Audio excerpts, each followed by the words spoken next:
பேசவும் முடியாது, சரியா நடக்கவும் முடியாது. நான் கண் பார்வை 2 கண்ணு தெரியாத மாற்றுத்திறனாளி. இந்த திட்டம் இல்லைன்னு சொன்னா நாங்க இன்னைக்கு உயிர் வாழறது ரொம்ப கஷ்டம். எனக்கு யாரும் கிடையாது. காலு வலியோட ரொம்ப வலி துடிப்பேன். எனக்கு 2 கால் இல்லை. 2 கால் இல்லை உங்களுக்கு. பேசும்போதே எல்லாருமே கண்ணு கலங்குறீங்க. திட்டம் மூலமா எவ்வளவு பெனிஃபிட் அடைஞ்சிருப்பீங்கன்னு நீங்க சிந்துற கண்ணீர் சொல்லுது சார். நியூயார்க்ல ஐநா சபையோட பொது சபை கூட்டம் கூடுது. வீடுகளுக்கு தேடி சென்று மருத்துவம் அவங்களுக்கு தமிழ்நாடு மட்டும்தான் அந்த பட்டியல்.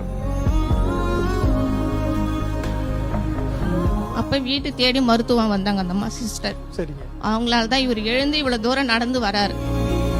இந்த திட்டத்துல இப்ப பயனடைஞ்சிருக்கிறவங்களோட எண்ணிக்கை 2,47,00,000 பேர். வந்து ட்ரீட்மெண்ட் கொடுத்தாங்க இல்லைங்களா?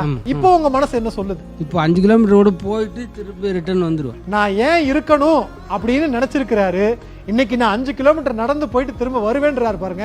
அதுதான் மக்களை தேடி மருத்துவத்தினுடைய பயன். பெற்றவங்க எந்த அளவுக்கு நமக்கு ஹெல்ப் பண்றாங்களோ அந்த அளவுக்கு அரசாங்கம் உதவி பண்ணுது சார் நமக்கு. முதல்வர் முத்துவேல் கருணாநிதி ஸ்டாலின் அவர்களுக்கு நன்றியை தெரிவித்துக் கொள்கிறேன். மாத்திர மருந்து எனக்கு வீடு தேடி வர்றதுனால ஸ்டாலின் ஐயாவுக்கு கோடி கோடி நன்றி. மக்கள் சேவையே மகேசன் சேவைன்னு சொல்லுவாங்க. அது மாதிரி நம்ம ஐயா நம்மளுக்கு கிடைச்சிருக்கிறாங்க, முதல்வர் ஐயா. வந்து நமக்கு கிடைச்ச புண்ணியம். அவர் முதலமைச்சரா இருக்கிறது. ஆமா. அனைவருக்குமான முதல்வர் இன்று இரவு 8 மணிக்கு நமது கலைஞர் செய்திகள் தொலைக்காட்சியில்.